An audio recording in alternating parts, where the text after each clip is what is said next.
आज सुबह कहा कि जो जानने में आ रहा है उसको जानने का प्रयत्न करना वह ज्ञाता बुद्धि है। क्योंकि ज्ञाता बुद्धि क्या है वह समझा। एक्चुअली अपन वस्तु व्यवस्था के अंतर्गत देखें तो व्यवस्था क्या है?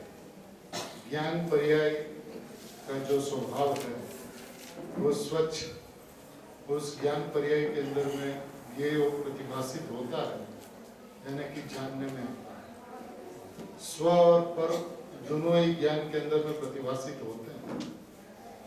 अब प्रत्येक समय जो उपयोग का उत्पाद होता है उस उपयोग के अंदर में ज्ञायक जानने में आ रहा है।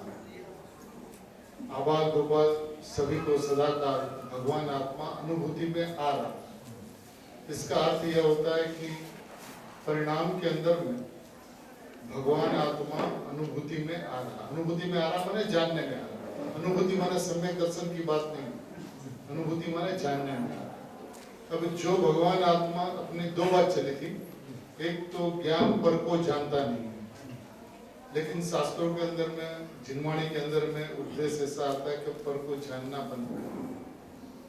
जो जानने में आते हैं सही में तो ज्ञान पर्याय का ज्ञान होता है, ज्ञेय का ज्ञान नहीं होता।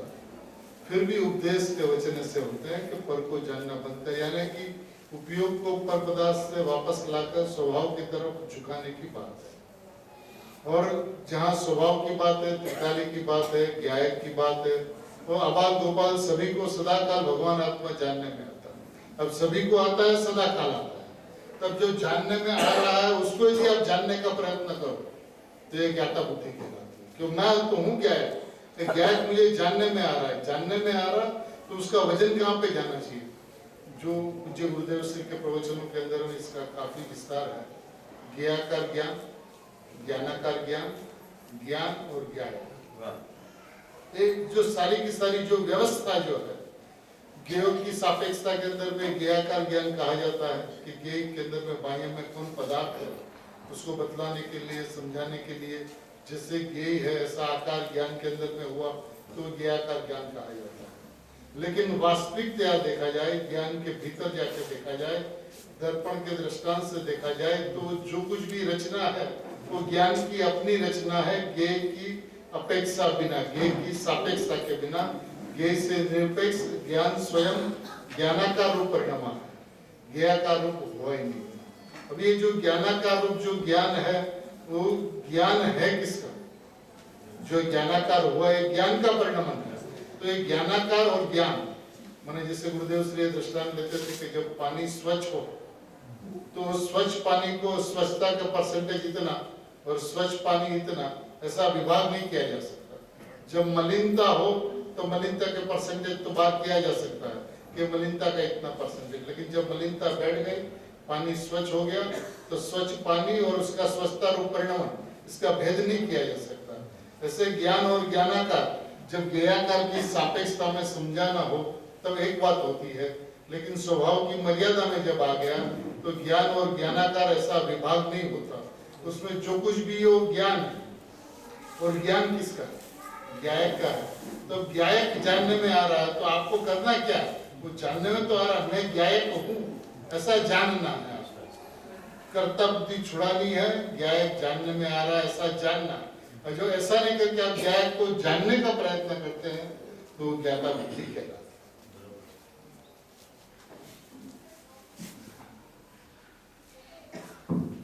ज्ञाता बुद्धि अभिप्राय का दोष है, चारित्र का दोष है कि स्वभाव है, क्या है, क्या उसको क्या समझना चाहिए? मिथ्यात है कि राग है कि क्या है? स्वभाव को देखा जाए तो ज्ञान ये ज्ञाता ऐसा भेद जब तक रहता है तब तक वो मिथ्यात्व कहलाता है। लेकिन जब भेद मिट जाता है, ज्ञान भी स्वयं, ज्ञेय भी स्वयं और ज्ञाता भी स्वयं, ऐसा भेद जब मिट जाता है तो सही में वो ज्ञाता कहलाता है। बुद्धि की बात, बुद्धि बुद्धि शब्द आपने लगाया, वो किस पॉइंट से लगाया? ज्ञाता बुद्धि और कर्ता बुद्धि ये दो दोष जीव का अनादिकाल से है। बुद्धि माने विपरीत परिणमन है, ज्ञान का स्वभाव जैसा है, जीव ने उसे ऐसा माना ही नहीं है।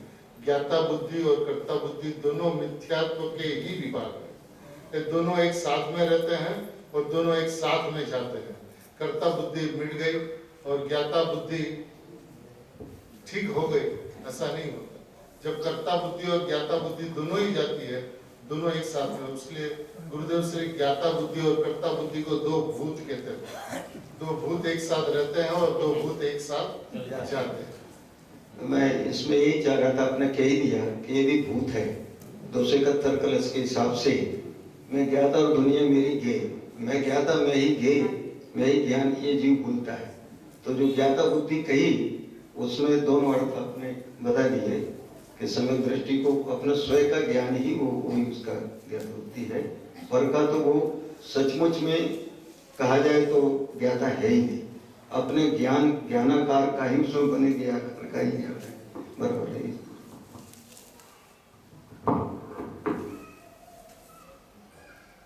सुबह 9 कर्मों भाव कर्मों की जो चर्चा हुई उसमें पर्याय भेद और गुण भेद की भी चर्चा हुई। कृपया इसे थोड़ा विस्तृत रूप से। तत्व ज्ञान का जो प्रकरण चला बाबूजी के लेख के माध्यम से, उसमें बाबूजी ने तत्व तक पहुंचने का विधान बताया।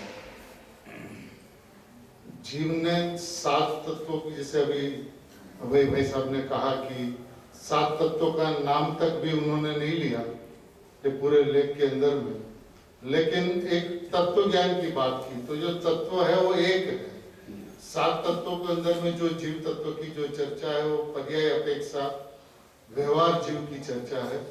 निश्चयी जीव जो है, जिसे वास्तविक में तत्व कहते हैं, उस तत्व का ज्ञान किस तरह से होता है, यानी इस तत्व की अनुभूति किस तरह से होती है, उसका विधान बतलाने के लिए बाबूजी ने शुरुआत की कर्मों से रहित, काया से रहित, काया की माया से रहित, कर्मों की माया से रहित, पुण्य पाप से रहित, रागादि भावों से रहित, पर्याय भेदों से रहित, गुण भेदों से रहित, एक निश्चल अतुल ध्रुव तत्व के अंदर में आते ही आत्मा की अनुभूति होती है। ऐसा विधान पूज्य बाबूजी ने इस लेख के अंदर में बताया। अभी जहाँ तक पर्याय भेद और गुण भेद की चर्चा की बात है, जीव अनादिकाल से सब जगह से छूट जाता है। ये शरीर, कर्म, भाव कर्म इत्यादि की बात जब लॉजिक से, न्याय से उसके सामने आती है तो ये भिन्नता तो उसे समझ में आ जाती है। लेकिन ये 7 तत्व जो है, पर्याय भेद जो है, उससे मैं रहित हूँ, ये बात उसे समझ में नहीं आई। क्योंकि वो तो मानता है कि गुण पर्याय व द्रव्य उत्पाद वही ध्रुव युक्तम सत्व है। बात यथा तथ्य है, सत्य है, वस्तु का स्वरूप है, और इसको यदि न माना जाए तो जैन दर्शन से बाहर। अब ऐसी वस्तु जो है, उत्पाद वही ध्रुव युक्तम सत्व वाली जो वस्तु जो है, अब इसके अंदर में पूरी की पूरी वस्तु है। अब इसमें से एक प्रमाण स्वरूप है, और यदि प्रमाण में से नहीं न निकाले तो निश्चय नहीं के पक्ष में नहीं आ सकता, और निश्चय नहीं के पक्ष में न आवे तो पक्षाधिकरण नहीं हो सकता। अब उनका प्रयोजन यदि आत्मा की अनुभूति है तो उसको प्रमाण में से, माने द्रव्य पर्याय स्वरूप वस्तु में से द्रव्य को निकालना होगा। जो द्रव्य को निकालता है, यानी कि निश्चय नहीं के माध्यम से त्रिकाली ध्रुव परमात्मा को जो देखता है, उसे ही आत्मा की अनुभूति होती है। तो अब वो लालचंद भाई एक बहुत सुंदर उदाहरण भी इस संबंध में देते हैं कि यदि घर से कहा जाए कि आप मौसम्बी लेके आओ, तो मौसम्बी लेने गए तो सारे फ्रूट थे, उसमें से मौसम्बी ले लिया। अब मौसम्बी लेके घर में आके उसको जूस पीना था। अब क्या करें, वो सारा का सारा मौसम्बी मिक्सर के अंदर में डाल दिया, छाल बीज सब कुछ मिक्सर के अंदर में चला गया। अब जूस मिलेगा कि नहीं मिलेगा? नहीं मिला। जो मिलेगा वो तो उल्टा ही मिलेगा, कड़वा ही मिलेगा। तो यदि आपने उस एक मौसम्बी के 10 रुपये दिए हैं तो उसके अंदर में वो छाल की भी कीमत है, बीज की भी कीमत है, कचरे की भी कीमत है और जूस की भी कीमत है। अब इससे सारा द्रव्य पर्याय स्वरूप वस्तु है। अब द्रव्य पर्याय स्वरूप वस्तु दृष्टि का विषय नहीं हो सकता, श्रद्धा का विषय नहीं हो सकता, सम्यक दर्शन का विषय नहीं हो सकता। यदि सम्यक दर्शन के विषय में पर्याय को मिला दिया जाए तो विषय कौन करेगा? विषय करने वाली तो पर्याय है और विषयवान द्रव्य है, तो एक बाहर रहना चाहिए, एक अंदर रहना चाहिए। तो जो द्रव्य पर्याय स्वरूप वस्तु है उसमें से द्रव्य को जब निकाल लिया जाता है, दृष्टि के विषय को अलग कर दिया जाता है, तब आचार्य भगवंतों के हिसाब से भी हो उसको तत्व ज्ञान के अंदर में निपुण कहा गया। और उस दृष्टि का विषय यानी शुद्धात्मा का जो विषय जो है वो मैं हूँ। पर्याय और पर्याय के अंदर में उत्पन्न होने वाले पुण्य पाप आश्रव बंध इत्यादि परिणाम ये जड़ के परिणाम है, चेतन के परिणाम नहीं है। अजीव है, मैं जीव हूं तो ये जीव नहीं है, जीव नहीं है तो अजीव है। और यहाँ से आगे बढ़ते हुए संवाद निजरा और मोक्ष के परिणाम भी जो है वो भी मैं नहीं हूँ, क्षणिक है, क्षणवर्ती है, बदलने वाले हैं, पलटने वाले हैं, उत्पाद वाले हैं, तो वो भी मैं नहीं हूँ, मेरे नहीं है, तो वो भी परिणाम अजीव है। पूज्य गुरुदेव श्री ने 320वीं गाथा के अंदर में केवल ज्ञान को, केवल ज्ञान के परिणाम को अवस्तु का। मैं वस्तु हूं तो उस अपेक्षा से केवल ज्ञान भी अवस्तु। ये बात पर्याय का अस्तित्व के सामने बात नहीं है, बात प्रयोजन की सिद्धि किस तरह से हो, किस विधि से हो, ये विधि विधान की चर्चा है। पदार्थ की सिद्धि को समझते हुए प्रयोजन की सिद्धि पे यदि आता है तो आत्मा थी। निकट मोक्षगामी जीव, भव्य जीव, आसन भव्य जीव, ये प्रमाण में से नए को निकाले निकाले और निकाले, और नए के पक्ष में आकर एक बात को समझे कि निश्चय नहीं किसको कहते हैं? निश्चय नहीं उसको कहते हैं जो है कहते हैं कि दृष्टि का विषय नयातीत है, उसका नाम निश्चय नहीं। निश्चय नहीं का विषय भगवान आत्मा है ऐसा नहीं, भगवान आत्मा नयातीत है ऐसा जो कहता है उसका नाम निश्चय नहीं।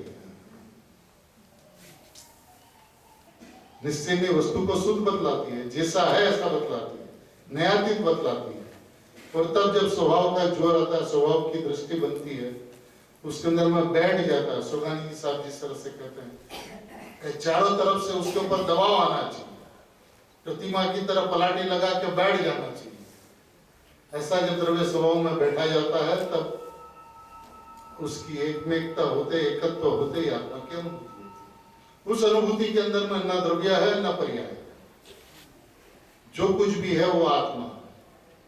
गुरुदेव श्री को पूछा गया कि साहब ये आत्माમાંથી આનંદ આવે છે, આત્માના અનુભવનો આનંદ આવે છે, આનંદ ક્યાંથી આવે છે?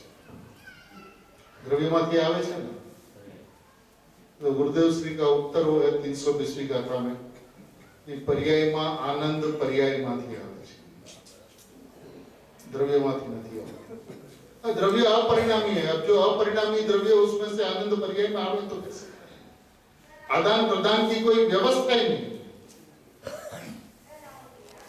अभी भाई साहब ने भी, अभय भाई साहब ने भी स्पष्टीकरण किया कि अकर्ता, अब ये जो अकर्ता वो स्वभाव से अकर्ता, परिणाम उसको कारण बनाती है। परिणाम अपने प्रयोजन के लिए द्रव्य को कारण बनावे तो परिणाम स्वतंत्र है। देखिए आज अपन इस विषय की चर्चा इसलिए कर रहे हैं कि अभी अपन क्लास 1, 2, 3, 4 की चर्चा नहीं करते हैं। अपन समय साध्य परमागम, नियम साध्य परमागम, प्रवचन साध्य परमागम, द्रव्य दृष्टि प्रकाश, बाबूजी की चैतन्य की चहल पहल, ऐसे गुणतम विषय है ऐसे गहन विषय है जो सीधी वस्तु तत्व का ज्ञान और श्रद्धान कराते हैं। और यदि इस भूमिका पे आकर अपन सर्वांगी बात करते हुए उसमें से मूलभूत बात को नहीं निकाले तो अपनी ये पात्रता ही नहीं हुई स्वाध्याय करने। और यदि पात्रता हुई है, अपन इसका नियमित रोजाना स्वाध्याय करते हैं तो अपनी दृष्टि सुधात्मा पे आनी ही आनी चाहिए। और यदि सुधात्मा पे देखिए, गुरुदेव श्री के कोई भी प्रवचन आप सुन लीजिए, भगवान आत्मा की बात ना हो ऐसा एक प्रवचन बता, शुरुआत होती है भगवान आत्मा से। कोई भी चरणानुयोग का विषय हो, कर्णानुयोग का विषय हो, एक प्रवचन में चारों अनुयोग हो, लेकिन उसके अंदर में ज्ञायक की बात, सुधात्मा की बात, भगवान आत्मा की बात होना ऐसा हो नहीं सकता। और अपन स्वाध्याय करते हुए विस्तार से सब कुछ जानते हुए, सब कुछ समझते हुए उलझ जाते हैं। क्यों उलझ जाते हैं? क्यों मूलभूत तत्वों पे नहीं आते? मूलभूत तत्वों पे आना अपनी जिम्मेदारी है। गुरुदेव जैसे वक्ता मिले, बाबूजी जैसे वक्ता मिले, सोगानी जी जैसे वक्ता मिले, और अपन श्रोता होकर अपनी पात्रता वहां तक न ले जाए कि जहां पे हम वस्तु की व्यवस्था ज्यों की त्यों, जैसी की तैसी, उसके अंदर में अहम का विधान क्या है वो देखिए। बाबूजी के सम्यक दर्शन के विषय के अंदर में चर्चा चलेगी। सम्यक दर्शन को सम्यक दर्शन में जगह नहीं होती। सम्यक दर्शन की पर्याय में सम्यक दर्शन को जगह नहीं होती। सम्यक दर्शन की पर्याय में मात्र ध्रुव छाता है। ध्रुव पर्याय द्रव्यनो પોતાનો ખૂણે ખૂણો खाली कर દીધો છે। ये शब्द प्रयोग है बाबूजी, कोना कोना ध्रुव के लिए खाली कर दिया है। ऐसी सुंदर व्यवस्था, ऐसी अद्भुत व्यवस्था, ऐसी समर्पणता का विधान आज जो अपने को स्पष्ट हुआ है। यदि आज अपन द्रव्य दृष्टि की बात नहीं करेंगे तो कौन करे? आज गुरुदेव के संतान, सोगानी जी के संतान ये चर्चा नहीं करेंगे तो कौन करेगा ये चर्चा? तो दुनिया सारी व्यवहार की बात, अनादिकाल से व्यवहार का अभ्यास, अनादिकाल से व्यवहार का पक्ष, अनादिकाल से प्रमाण का लोभ, अनादिकाल से निश्चयाभास का डर, आज कहाँ रुक रहा है? क्यों निश्चयाभास से डर रहा है? अरे अनादिकाल से व्यवहाराभासी रहा तो उसका परिणाम तो आज वो भोग रहा है। एक बार निश्चयाभासी होकर देख तो ले क्या होता है। सोगानी जी साहब कहते थे कि निश्चयाभासी नहीं होगा, निश्चय का अभ्यास। डर मत, एक घाव और दो टुकड़े का मार्ग है। और जहां सम्यक एकांत के पक्ष में आया, सम्यक अनेकांत का जन्म होगा ही होगा, प्रमाण ज्ञान का जन्म होगा ही होगा, सम्यक अनेकांत का जन्म होगा ही होगा। डर मत। अब पर्याय भेद और गुण भेद यदि त्रिकाली ध्रुव वस्तु में नहीं है तो नहीं है, उसमें चिंता की कोई बात नहीं है, उसमें घबराने की कोई बात नहीं है। आत्मा में ज्ञान नहीं, आत्मा में दर्शन नहीं, आत्मा में चारित्र नहीं, तो नहीं है तो नहीं है।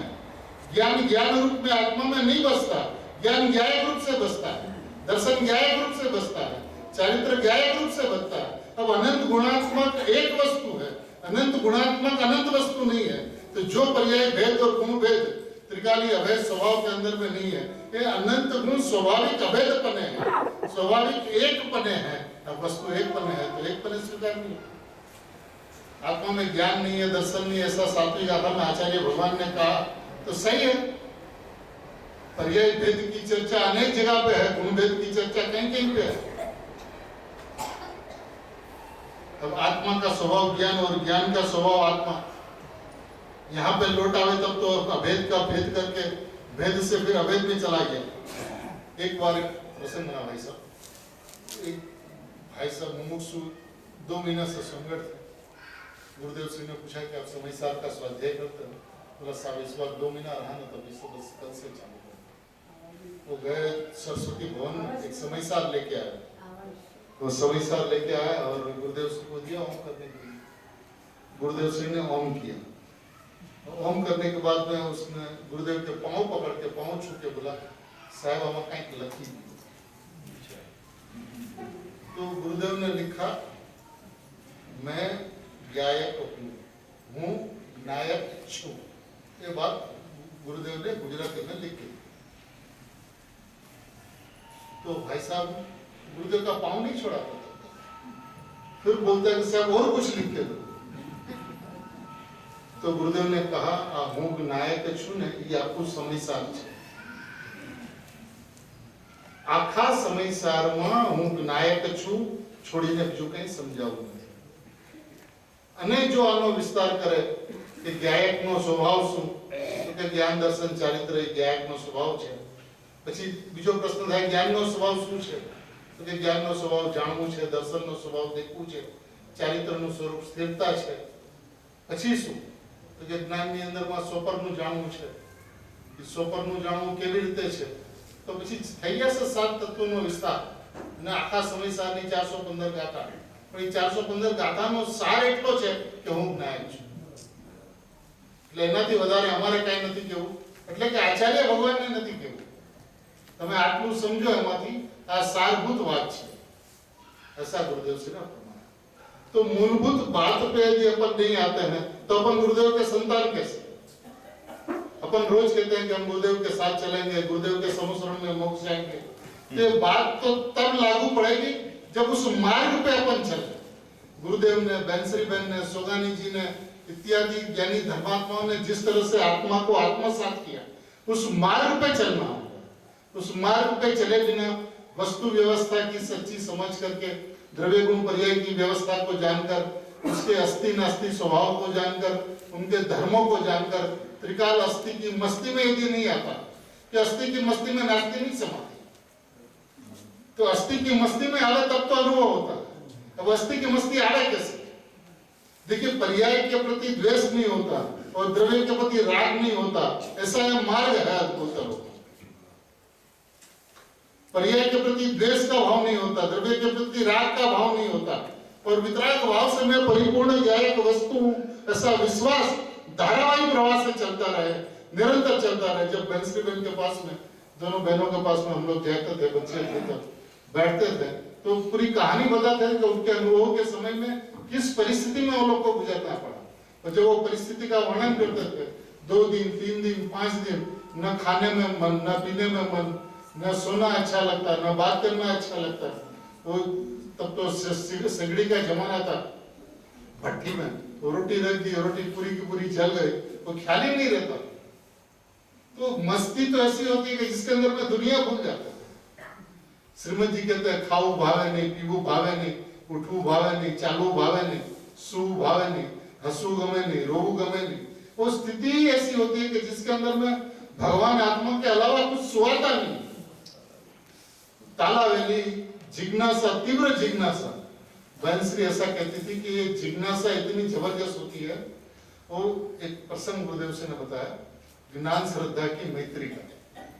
ज्ञान और श्रद्धा 2 ऐसे गुण है आत्मा के, उसके बीच में मैत्री है. श्रद्धा यह कहती है कि मैं परिपूर्ण परमात्मा हूं, और ज्ञान की जिज्ञासा ऐसी कहती है कि हमें अभ्यास करना चाहिए. श्रद्धा ऐसा कहती है कि मुझे, मैं आत्मा हूं, मैं परमात्मा हूं, और ज्ञान की जिज्ञासा ऐसी कहती है कि मुझे हमें आत्मा चाहिए. तो गुरुदेव क्या तो बने विरोधाभास है, एक के हूं परिपूर्ण परमात्मा છું ને એક કે છે મને આત્મા જોઈએ છે. એ જે વિરોધાભાસ દેખાય છે એમાં વિરોધાભાસ નથી, એ બંનેની વચ્ચે પરમ મૈત્રી છે. હું પરિપૂર્ણ પરમાત્મા છું તો ખોટી ઉતાવળ નથી થતી,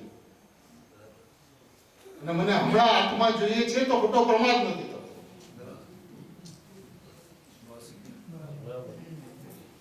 હું પરિપૂર્ણ પરમાત્મા છું તો ખોટી ઉતાવળ નથી, પરિપૂર્ણ પરમાત્મા છું ને, ખોટી ઉતાવળ નહીં થાય. અને મને હમણાં આત્મા જોઈએ છે તો પ્રમાદ नहीं થાય. वे दोनों जब साथ में चलते हैं तो एक ऐसे स्थान पे आते हैं, वहां से फिर दोनों ने लक्ष्य की बात, जो आज सुबह में भी दोपहर में अपन ने लक्ष्य वाली चर्चा ली थी. सविकल्प स्व संवेदन की बात, निर्विकल्प वद की बात, वचनातीत की बात, ये दोपहर में अपने ली थी. तो अभी बात यह है कि अपन गुरुदेव के संतान होकर मूलभूत बात पे आने पे डरे मत, घबराया मत. हम चिंता करते करे ऐसे प्रमाण ज्ञान का लोप तो नहीं हो जाए. क्यों होगा लोप? अनेकांत का जन्म ही सम्यक एकांत के पक्ष में होता है. तब सम्यक एकांत के पक्ष में आए बिना अनेकांत का तो जन्म होना ही नहीं. तो किस चीज का डर?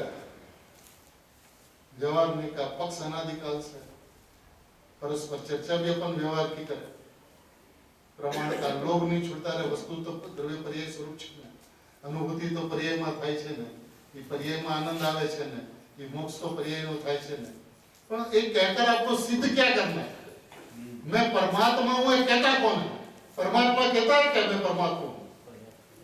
तो कहने वाली परमात्मा, मैं परमात्मा हूं ऐसा कहने वाली पर्याय। तो आपको चिंता किस बात की? पर्याय गई कहां? जो अनादिकाल से मैं शरीर हूं ऐसी घोषणा करती थी, आज उसने घोषणा की कि मैं सिद्ध हूं। आज उसने घोषणा की कि संसारी और सिद्ध में किस नए से तफावत जानूं। तो ये सारा का सारा कार्य होता तो पर्याय में, लेकिन वो अपना सर्व समर्पण कर देती है। और सर्व समर्पणता के अंदर में पर्याय को पर्याय में खड़े रहने की जगह नहीं होती। गुरुदेव श्री को एक प्रश्न पूछा गया कि साहब, જ્યારે કોઈ પણ જીવને આત્માની અનુભૂતિ થાય છે, એ અનુભૂતિ પહેલાની સ્થિતિ શું હોય છે? ગુરુદેવ શ્રી का उत्तर यह था कि જ્યારે પર્યાયને પર્યાયમાં ઊભી રહેવા માટે જગ્યા મળતી નથી, જ્યારે પર્યાયને પર્યાયમાં ઊભા રહેવા માટે જગ્યા મળતી નથી, તેટલી હદે સરવાળપણતા થાય છે, ત્યારે નિયમથી એ પર્યાયમાં ભગવાન આત્મા હોય છે। જ્યારે પર્યાયમાં પર્યાયને ઊભી રહેવા માટે જગ્યા મળતી નથી, એટલી हद मतलब जब पर्याय को पर्याय में खड़े रहने के लिए जगह नहीं मिलती, इतने हद तक सर्वार्पणता होती है, उस पर्याय में नियम से भगवान आत्मा विराजमान होते हैं। तो ऐसी है अद्भुत अलौकिक बात है।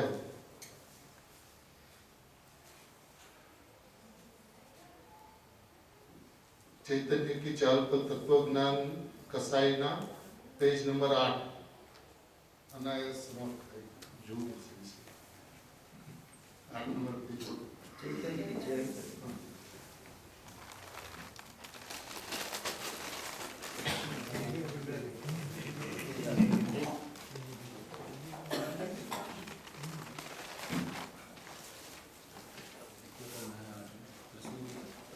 प्रश्न ऐसा है कि तत्वज्ञान कसाईना 2 पेज नंबर 8 वाली पेज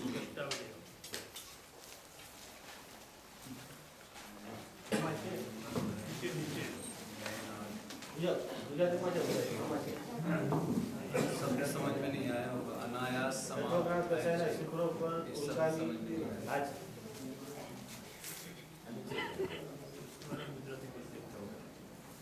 तत्वज्ञान कसाईना शिखरो पर उल्काની જેમ પડે છે। તેનો ઉદય થતા જ વિભિન્ન પાપાચારો તે इसमें बाबूजी ने कि जहाँ पे तत्वज्ञान का जन्म होता है, वहाँ पे कसाई का जो शिखर माने जितना अनादिकाल से चलता हुआ कसाई है, उसके ऊपर उल्का माने तलवार की तरह माने जो टुकड़ा करते हुए उसको भेदती हुई जो विभाग हो जाता है, कसाई बिन पड़ जाता और आत्मा जो का त्यो प्रकट हो जाता। विभिन्न पापाचारो ते रूप के जे युगनी साथे बदलाया करे छे, જેનાથી વ્યક્તિના ચરમ પતનની વ્યાપક ચેતના પણ અભિશપ્ત તથા आहत થાય છે, તે તત્વજ્ઞાનના ઉદયની પ્રયત્નો વગર જ અનાયાસ સમાપ્ત થાય છે। और तत्वज्ञान का जहाँ उदय होता है, वहाँ बिना प्रयत्न ही ऐसे सहज मात्र में ही ऐसे जो पापाचार जो है वो समाप्त हो जाते हैं और उसको कोई स्थान नहीं रहता। जब तत्वज्ञान का उदय होता है तब पापा पुण्य की महत्ता नहीं रहती, पुण्य भाव के अलावा और कुछ चलता नहीं है। चले तो शुद्धोपयोग चले, शुद्धोपयोग नहीं चले तो शुभोपयोग चले, लेकिन अशुभयोग तो अनायास ही समाप्त हो गया। उत्कृष्ट हिंदी भाषा होने की वजह से कई जगह असमंजस हो रही है, कृपा करके थोड़ा विस्तार से समझाएं। किस बात पे असमंजस हो रहे हो बताया तो फिर उसका विस्तार करें।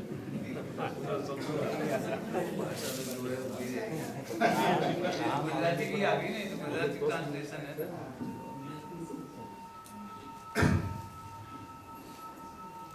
जब गुणभेद और पर्याय छद्मस के ज्ञान का विषय नहीं, फिर उसमें अटकना कैसे हो सकता है? और लक्षण से लक्ष्य की प्रसिद्धि होती है, प्लीज इसका खुलासा कीजिए।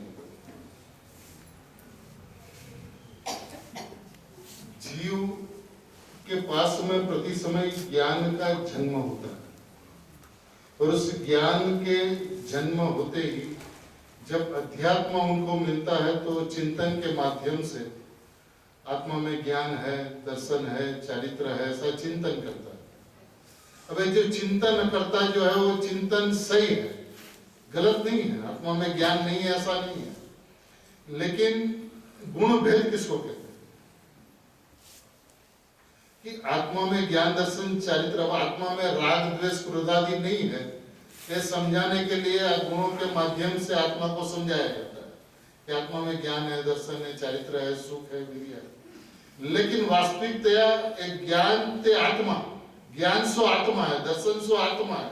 तो इसलिए गुण भेद के विकल्प में जब तक वो रमते रहता है, विकल्प का चलना जब तक होता है, चाहे गुण भेद के माध्यम से, चाहे पर्याय के माध्यम से। पर्याय पकड़ में नहीं आती है, किसको पकड़ में आता है? आत्मा में अनंत गुण भरे हुए किसको पकड़ में आता है? तो गुरुदेव श्री के सामने एक प्रश्न आया था कि साहब आप आत्मा को देखने के लिए बोल रहे हैं, लेकिन जब हम आंख बंद करते हैं तो अंधेरा दिखता है। अभी अंधेरा किसको दिखता है? ये अंधेरा है, पता कहां चलता है? ज्ञान में चलता है। तो ज्ञान है वो पकड़ में आया कि नहीं आया? बाबूजी एक गुरुदेव के लेख में लिखते हैं कि अज्ञान का अंत कैसे हो। वे अज्ञान का अंत कैसे हो? अज्ञान के अंत की निशानी है। मालूम पड़ा कि नहीं पड़ा कि अज्ञान ऐसा है? अज्ञान का स्वरूप पता चला। तो अज्ञान किसको कहते हो पता चला कि नहीं चला? अब अज्ञान किसको कहते हैं तो ज्ञान का स्वरूप पता चला कि नहीं चला? उसका अंत होना ही होना है। ऐसे गुण भेद और पर्याय भेद है वो पकड़ में नहीं आते। उसका मतलब यह है कि जब तक वो गुण भेद और पर्याय भेद के विकल्पों में उलझा रहेगा तब तक अनुभूति हो नहीं सकती।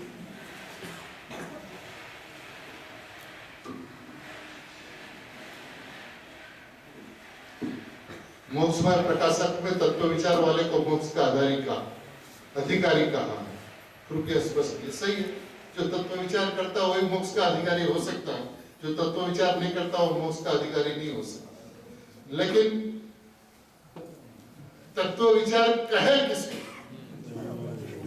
विकल्पों की हार माला चले तो ऐसा विकल्प तो द्रव्यलिंगी मुनि होकर अनंत काल में अनंत बार इतना तत्व विचार किया कि जिसकी कोई सीमा नहीं। अब उसके दो टुकड़े करने हैं, एक मैं हूं और एक मैं नहीं हूं। द्रव्य में हूं और पर्याय से मैं अत्यंत भिन्न हूं। आज नियमसार परमागम की 71, 72, 73 कलश 50 गाथा के अंदर में पर्याय को ऊपर द्रव्य था। क्यों कहा पर्याय को? कि जब तक वो पर्याय को द्रव्य का अंश मानेगी तब तक उसके ऊपर से दृष्टि नहीं हटेगी। और पर द्रव्य जैसे शरीर के ऊपर द्रव्य मान लिया तो शरीर के ऊपर दृष्टि नहीं रुकती। उसी तरह से पर्याय को पर द्रव्य जान लिया, मान लिया तो दृष्टि वहां से हट जाएगी। मैंने तत्व विचार के अंदर में जैसी वस्तु है वैसा विचार, जैसी वस्तु है वैसा चिंतन, जैसी वस्तु है वैसा जोर, स्वभाव का जोर स्वभाव में बैठकर निरपेक्षपन है, निष्प्रपन है। यदि वस्तु स्वभाव का जोर आता है तो वो मोक्ष का अधिकारी अति अवश्य होता ही होता है।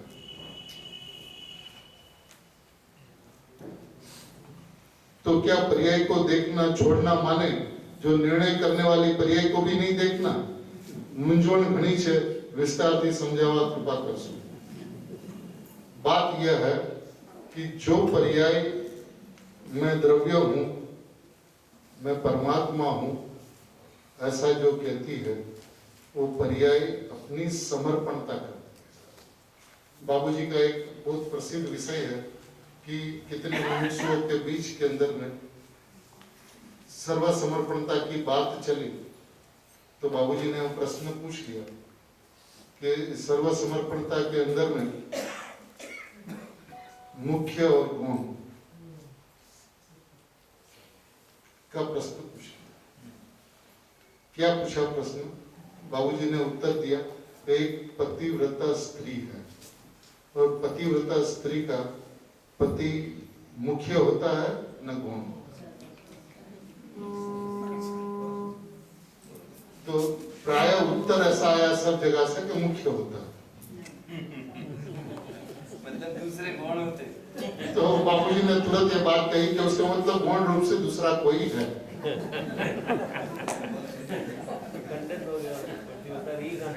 अरे पतिव्रता स्त्री का पति सर्वस्व होता है, उसमें मुख्य गुण नहीं होता। ज्ञान के अंदर में मुख्य गुण होता है, श्रद्धा के अंदर में सर्वस्व होता है। तो जब तक पर्याय के अंदर में द्रव्य मुख्य और पर्याय गुण, ऐसा मुख्य गुण चलता रहेगा, तब तक द्रव्य में सर्व समर्पण नहीं हो सकता। और जब तक द्रव्य के अंदर में सर्व समर्पण नहीं होगा, तो उसमें एकाकार नहीं हो सकती, एकत्व नहीं हो सकता, अहम नहीं हो सकता, मैंपना नहीं हो सकता। और जब तक मैंपना नहीं होगा, तब तक आत्मा की अनुभूति नहीं होगी। आत्मा को देखने वाली पर्याय, अभी बताया ना गुरुदेव ने क्या कहा, पर्याय द्रव्ય માટે પોતાનો ખૂણે ખૂણો ખાલી કરી દે છે। પર્યાયને પર્યાયમાં ઉભા રહેવા માટે જગ્યા નથી રહેતી, એટલે પર્યાય પોતાનું સર્વસ્વ દ્રવ્યને સમર્પણ કરે છે। અને આ જ વિષય 2 દિવસ બાબુજીના સમ્યક દર્શનનો વિષય જે છે એની અંદરમાં ખોલીને બાબુજીએ ચર્ચા કરી છે। શાંતિથી સાંભળશું તો એ વાત આરામથી આસાનીથી લક્ષમાં આવે એવી વાત છે। એમાં પર્યાય ક્યાંય ચાલી નથી જતી। પર્યાય જ હું દ્રવ્ય છું એવો જયઘોષ કરે છે, હું પરમાત્મા છું એવો જયઘોષ કરનાર પર્યાય છે। પણ પર્યાય પોતાનો પર્યાય ધર્મ નથી છોડતી, પર્યાય એકત્વ છોડી દે છે। પર્યાય ધર્મ છોડે, ઉપાધિ ધર્મ કેવી રીતે છોડે? પણ એ પર્યાય તો પર્યાયની અંદરમાં હું પણ જે છે એ છોડીને દ્રવ્યને સર્વ સમર્પણતા કરે છે।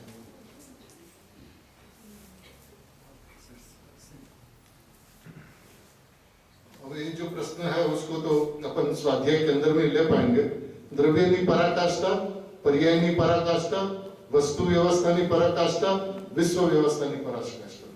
હવે જો ખરેખર પરાકાષ્ઠાની વાત તો એટલી છે કે દ્રવ્ય સત છે, ત્રિકાળ સત છે, પર્યાય ક્ષણિક સત છે, વસ્તુની વ્યવસ્થા જે સમયે જે પરિણામ જે પ્રમાણે થવાના છે તે સમયે તે પરિણામ તે પ્રમાણે જ થાય છે એવી વસ્તુની વ્યવસ્થા છે। એને આગળ પાછળ કરનાર, ઉપર નીચે કરનાર, એક ક્ષણ પણ આગળ પાછળ કરનાર આ વિશ્વની અંદરમાં કોઈ છે નહીં, કોઈ હતું નહીં અને કોઈ થશે નહીં। વસ્તુ વ્યવસ્થા, વસ્તુ સ્વાધીન સત છે, વસ્તુને બીજા પદાર્થની અપેક્ષા નથી, એક દ્રવ્યને બીજા દ્રવ્યની અપેક્ષા નથી, એ વસ્તુની વ્યવસ્થા છે। અને વિશ્વ વ્યવસ્થા એ છે કે એક પદાર્થ બીજા પદાર્થનું કંઈ પણ ન કરી શકે। છ પદાર્થ પોતામાં દ્રવ્ય ગુણ પર્યાયથી સંપન્ન સંપૂર્ણ ચક્રવર્તીઓ છે। એક ચક્રવર્તીને જેમ બીજા ચક્રવર્તીની અપેક્ષા નથી હોતી, એવી રીતે એક પદાર્થને બીજા પદાર્થની અપેક્ષા નથી હોતી। આ વાત જેને સમજાશે એ પોતાના જીવ વસ્તુની અંદરમાં આવશે। જીવ વસ્તુની વ્યવસ્થા એ છે કે વસ્તુ સ્વતંત્ર છે, સંપૂર્ણ છે, એને બીજા પદાર્થની આવશ્યકતા નથી, બીજા પદાર્થની અપેક્ષા નથી। એવી વસ્તુ વ્યવસ્થા સમજાઈને દ્રવ્ય પર્યાયનું સ્વરૂપ સમજશે। એક વસ્તુ, એક સત્તા, એના બે સત, દ્રવ્ય અને પર્યાય। દ્રવ્ય પર્યાયની અંદરમાં આવીને પર્યાય સત અને દ્રવ્ય સત બંનેના સત સ્વભાવને સમજીને, બંનેની નિરપેક્ષતાને સમજીને, બંનેની સ્વાધીનતાને સમજીને, બંનેની સ્વતંત્રતા સમજીને હું ત્રિકાળી ધ્રુવ પરમાત્મા છું એની ઉપર જે આવે છે એને નિયમથી મોક્ષનો જન્મ થાય છે।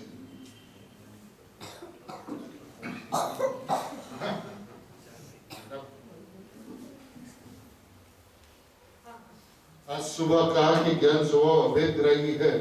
शास्त्र में अर्थ विकल्प को ज्ञान का लक्षण कहा है, अर्थात भेदपूर्वक जानने को ज्ञान कहा है। कृपया इन दोनों की स्पष्टता करें। देखिए एजेंडा पे क्या है वो चीज को तो आपको समझना होगा। वे प्रत्येक बार किसी भी वक्ता के लिए संभव नहीं होता कि यहाँ पे ये बात जो कही इस अपेक्षा से है, वहां पे जो बात कही वो उस अपेक्षा से।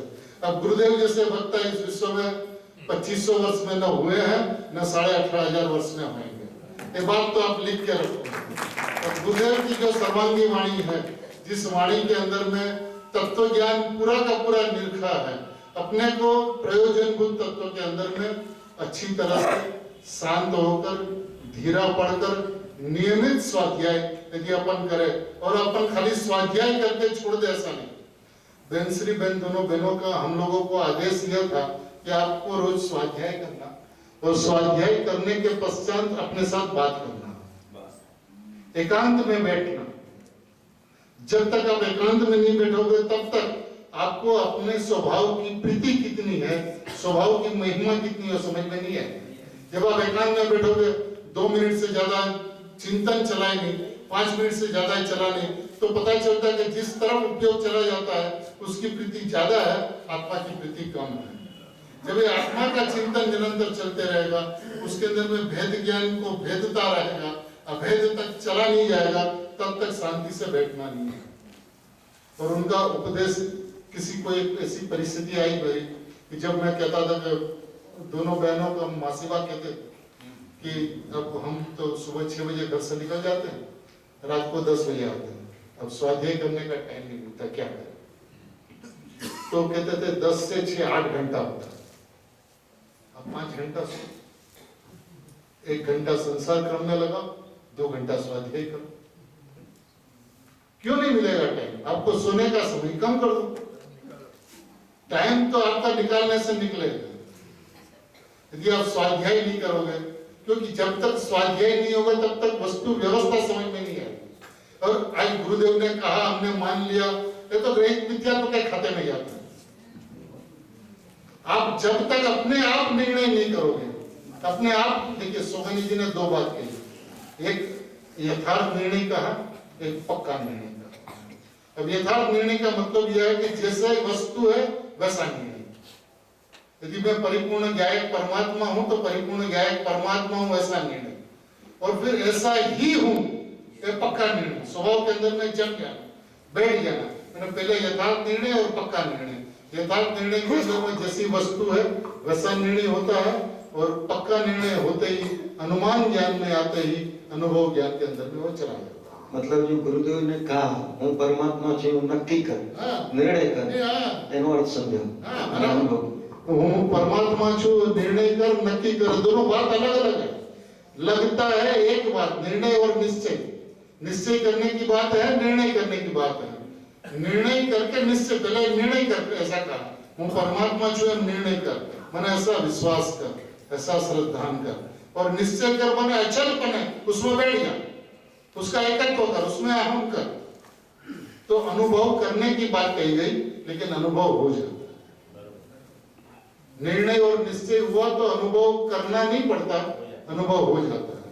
और अनुभव, सोगाली जी साहब को पूछा गया कि साहब अनुभव के लिए क्या करना, तो कुछ नहीं करना। अनुभव अकस्मात से होता है, अनुभव अचानक होता है, अनुभव प्रयत्न से नहीं होता, क्योंकि यह सहज साध्य मार्ग है। जो सहज साध्य मार्ग है उसके लिए प्रयत्न नहीं किया जाता। मैं ध्रुव परमात्मा वस्तु हूं ऐसा विश्वास होते ही, क्योंकि पर्याय की आयु एक समय की है। अब पर्याय जो उत्पन्न हुई उसको आप स्वभाव की तरफ वालो, झुकाव करो, ढालो, उतना उसका आयु नहीं है। आपको जो पकड़ में आवे वो तो असंख्य समय पहले की पर्याय पकड़ में आती है, वर्तमान पर्याय पकड़ में नहीं आती। तो कौन सी पर्याय को झुकाएगा आत्मा की तरफ? जो पकड़ में आता है वो भूतकाल की पर्याय है, भावी की पर्याय आई नहीं है, वर्तमान पर्याय पकड़ में नहीं आती। कौन सी पर्याय को आत्मा की तरफ झुकाएगा? पर्याय की स्वतंत्रता को समझकर, पर्याय की सत्यता को समझकर, पर्याय की क्रमबद्धता को समझकर, पर्याय की अहेतुकता को समझकर मैं परमात्मा तत्व हूं ऐसा विश्वास करे, ऐसा अभिप्राय बने, तो पर्याय अपने आप स्वयं अपनी योग्यता से द्रव्य के तरफ झुकती हुई उत्पन्न हो। पर्याय की व्यवस्था झुकती हुई उत्पन्न होने की है, झुकाने के लिए। आपका कहने मतलब निर्णय में, ज्ञान में निसंगता आ जानी चाहिए, अहमत छे। हाँ, अहमत छे, निसंगता आ जानी चाहिए, ऐसा ही है। क्यों? निसंगता के बिना आप स्वभाव के अंदर में प्रवेश नहीं कर पाएंगे।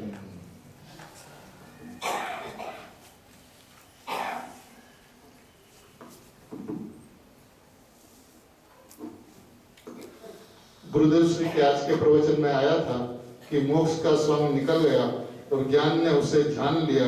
वो जिस ज्ञान ने जाना, पर्याय वाले ज्ञान ने या द्रव्य स्वरूपी ज्ञान ने। 320वीं गाथा के प्रवचन में आया था कि गुण गुणी का भेद, इससे आत्मलाभ मानना सो मिथ्यात्व है। वो कैसे? बात इतनी सी है कि अपन सारी बात को सुनकर, समझकर सारांश नहीं निकालते, मूलभूत बात पे नहीं आते। सारी की सारी बात जिसमें भेद विवरण से की जाती है वो सारी बात समझ में आती है, लेकिन समझकर समझना क्या है, आना कहां पर है, उस बात पे अपन नहीं आते। अब जहां पे गुण गुणी के भेद को मिथ्यात्व कहा तो सही है, मैं गुणी हूं और मेरे में गुण है ऐसा नहीं है। तो गुण गुण भावे नहीं रहते हैं, गुण गुणी भाव से रहते हैं, गुण गुणवान के हिसाब से रहते हैं। जो अभेद स्वाभाविक अभेद बना है गुण गुणी के बीच में, तो उसको यदि आप भेद से देखोगे तो मिथ्यात्व नहीं कहलाएगा तो क्या कहलाएगा। माने देखिए, एक भेद की जो चर्चा जो है वो गलत है ऐसा नहीं है। जिनवाणी के अंदर में जो कुछ भी कहा गया उसका प्रयोजन वितराग है, चाहे चरणानुयोग हो, चाहे कर्णानुयोग हो, चाहे प्रथमानुयोग हो, चाहे द्रव्यानुयोग, हेतु एक है कि भगवान आत्मा की अनुभूति हो, उसका विधान ही वहां पे बतलाया है। अभी अपनी जिम्मेदारी यह है कि अपन सारी बात, हाँ दूसरी एक अच्छी बात मैं बता दूं आपको कि दोनों बहनों ने ऐसा कहा था कि गुरुदेव का प्रवचन कैसे सुनना, तो कहते थे कि गुरुदेव तो गुरु तत्व है, गुरुदेव तीर्थन करनु द्रव्य है, એમના પ્રવચનની અંદરમાં શ્રુતનો ખજાનો છે। પણ આપણે જ્યારે પ્રવચનમાં બેસીએ ત્યારે આપણે શું જોઈએ છીએ એનો વિચાર અને વિવેક કરીને બેસવું। જ્યારે जब गुरुदेव श्री व्यवहार की बात करे तो ये जानने का विषय है, ऐसा जानना, और प्रयोजनभूत विषय की बात आवे तो ये मेरी बात है ऐसा टट्टार होकर समझना। व्यवहार की बात आवे, भेदों की बात आवे, समझाने की बात आवे, अनेक अनेक अनुयोगों की बात आवे, तो उसके अंदर में जानने का विषय है, इस तरह से जानना। और प्रयोजन की बात आवे तो ये मेरी बात है, फर्स्ट पर्सन की बात है, थर्ड पर्सन की बात नहीं है, फर्स्ट पर्सन मेरी बात, અમારી વાત છે એમ કરીને ટટ્ટાર થઈને એને ગ્રહણ કરવું અને જાણવાનો વિષય છે એને છોડી દેવું। જાણવાના લોભમાં સઘળો સંસાર છે એ વાત એને સમજાવવી જોઈએ। सोगानी साहब को जब कहा गया कि शायद बता सभी शास्त्रों के अंदर में इतना सारा विस्तार, इतनी सारी बात, तो कहा जब केवल ज्ञान होगा तब सब जानने में आएगा। हमारा तो शास्त्र पढ़ने का विकल्प ही समाप्त है, तो अपने को शास्त्र पढ़ने का विकल्प समाप्त नहीं करना, लेकिन उसमें से मूलभूत बात को समझना। राजकोट के अंदर में सोगानी जी गए और वहां पे जो सोगानी जी का परिचय जो था प्राय विद्वान लोगों को ही था, काफी अभ्यासी, लालचंद भाई जैसे, शशि भाई जैसे, जो इसको काफी तत्वों का अभ्यास, गुरुदेव का परिचय था, वही सोगानी जी के समीप में आया। तो राजकोट के अंदर में सोगानी जी बैठे थे, तत्व चर्चा चल रही थी, और तत्व चर्चा के अंदर में एक विद्वान ने, मैंने जो नियमित वहां के पत्रकार प्रवचनकार थे, उन्होंने एक प्रश्न पूछा सोगानी जी को कि सोगानी जी साहब हमारा एक प्रश्न है, तो बोलिए कि आत्मा शुद्ध है क्या? सोगानी जी को बात का ख्याल आ गया, ये तो प्रवचनकार है, रोज प्रवचन करते हैं और ऐसा पूछता आत्मा शुद्ध है? तो उन्होंने कहा नहीं, आत्मा शुद्ध नहीं। तो उन्होंने दूसरा प्रश्न किया, आत्मा अशुद्ध है क्या? तो उन्होंने कहा नहीं, आत्मा अशुद्ध भी नहीं है। अच्छा, द्रव्य दृष्टि से शुद्ध और पर्याय दृष्टि से अशुद्ध, ऐसा शुद्धाशुद्ध है क्या? ऐसा भी नहीं। मैंने कब कहा? सोगानी जी का उत्तर यह था, मैंने कब कहा? तो फिर है कैसा? शुद्ध में ना बोल रहे हो, अशुद्ध में ना बोल रहे हो, शुद्धाशुद्ध में ना बोल रहे हो, तो है कैसा? तो जैसा है वैसा। शुद्ध और अशुद्ध दोनों पर्याय अपेक्षित चर्चा है, अपेक्षित कथन है। स्वभाव को देखा जाए तो स्वभाव को जैसा है वैसा है, उसके अंदर में ना शुद्धता है ना अशुद्धता है। तो नई की विविक्षा से जो प्रतिपादन होता है उसकी एक अलग शैली होती है, आपको स्वभाव से समझना। उसलिए गुरुदेव श्री ने ऐसा नहीं कहा कि आप नई से समझो, आप स्वभाव से समझो। तो शुद्ध नहीं भी स्वभाव बतलाता है, और स्वभाव से यदि वस्तु को समझा जाए तो अनुभूति हुए बिना नहीं रहती। नई पक्षों के अंदर में उलझना नहीं है, क्योंकि वस्तु नयातीत है, और नयातीत वस्तु को नयों से समझने की जीव ने एक प्रयत्न अनंत काल में बहुत किए, कुछ बाकी नहीं रखा। सिर्फ नयों का बादशाह, जिसको जिनागम के अंदर में मात्र एक नहीं है, ऐसा कहा गुरुदेव ने भी। एक नहीं, सिर्फ शुद्ध नहीं को हम नहीं कहते हैं और किसी को नहीं कहते हैं, उसके पक्ष में है तो नया भास है। ऐसी बात, अपूर्व बात, अलौकिक बात आज अपने समक्ष में गुरुदेव के प्रताप से स्पष्ट है। अपन थोड़ा स्वार्थी बने, स्वार्थी माने स्व अर्थी। गुरुदेव श्री स्वाध्याय का जो विश्लेषण करते थे, स्व वता अधि वता ऐ। स्व माने स्वयं, अधि माने तरफ, ऐ माने आना, अपने तरफ आना, उसका नाम स्वाध्याय है।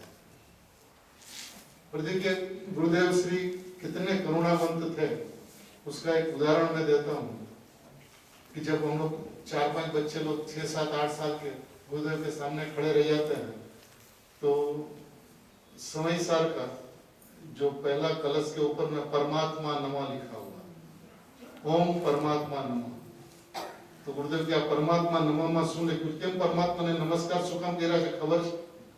ના સાહેબ, તો કે ગુજરાતી में लिखा गुरुदेव ने कागज पे ऐसा परमात्मा पर मा त मा, फिर प माने 5, 5 माने प माने 5, र माने 2, मा माने 4.5, 4.5, त अर्धो माने 8, और फिर मा 4.5, 5, 2, 7, 4.5, 11.5, 8, 19, 4.5, 24।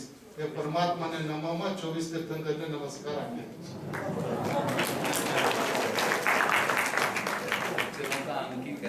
अंकीकरण। देखिए गुरुदेव की सरलता ऐसी थी। एक बार हम लोग सब मंदिर में दर्शन करके, सुबह में गुरुदेव से दर्शन करके जब परमा का मंदिर में, स्वाध्याय मंदिर में बैठ गए प्रवचन के लिए, तो हम लोग दर्शन करके गुरुदेव के पास में गए। तो गुरुदेव क्या गया था? सर भगवान ना दर्शन करो। देव दर्शन की विधि શું છે? देव दर्शन की विधि क्या है? ऐसा गुरुदेव से ना प्रश्न पूछा। तो बता दिया, वितराग विज्ञान बाल बोध तो सबको यहाँ पढ़ाया हुआ था कि साहब जिन मंदिर में जाके चमड़े की जो वस्तु है उसको निकाल देना चाहिए, स्वच्छ पानी से हाथ पांव धो लेना चाहिए, निसही निसही निसही बोलते बोलते सीढ़ियां चढ़ना चाहिए, जिनेंद्र भगवान के सामने खड़ा रहकर 2 हाथ जोड़कर भगवान की गुणगान गाते, महिमा गाते, भक्ति पूजा करते, 3 प्रदक्षिणा देनी चाहिए। तो क्या तो पर भगवान ना दर्शन ની વિધિ થઈ, સ્વ ભગવાન ના દર્શન ની વિધિ શું? तो सबके तो हाथ जोड़ के गुरुदेव के सामने खड़े रहे कि साहब आप बताओ। तो कि जैसे पर भगवान के दर्शन की विधि है, वैसे ही स्व भगवान के दर्शन की विधि। क्योंकि वहां पे जिन मंदिर, यहाँ पे निज मंदिर। वहां से गुरुदेव ने शुरू किया।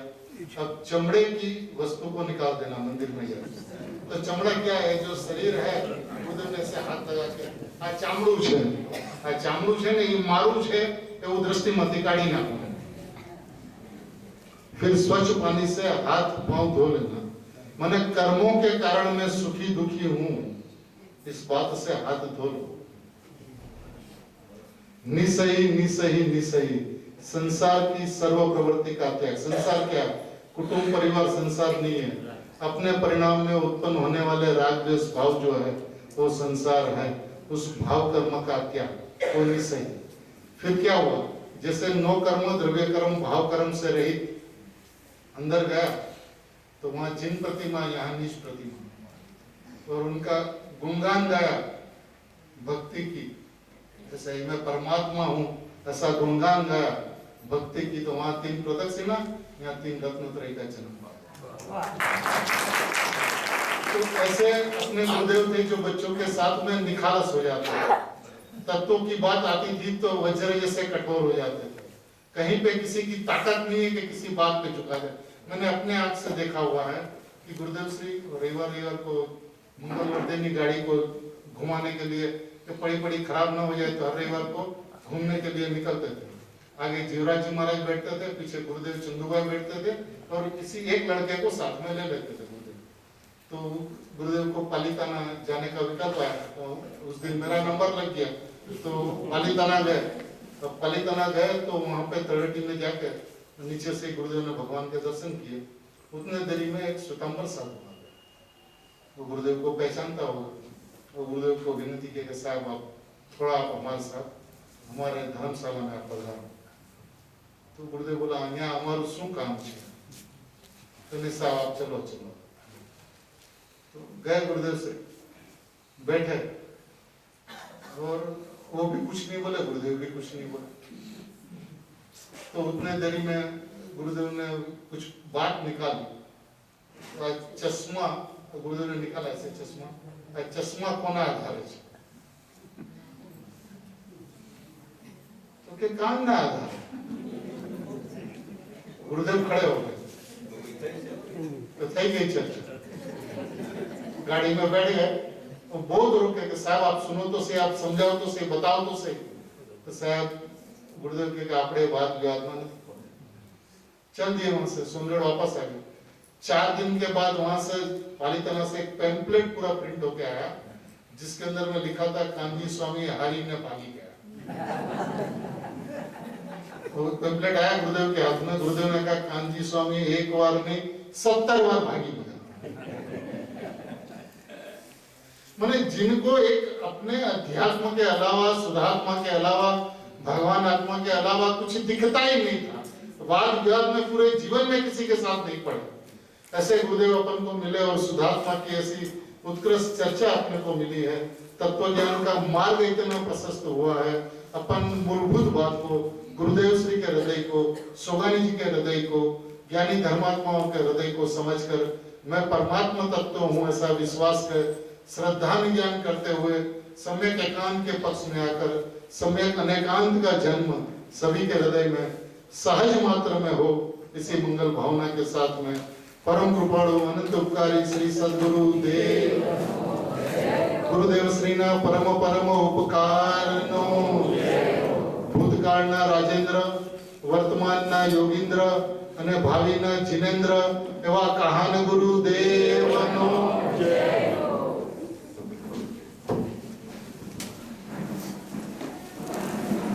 कल 7:15 बजे मंदिर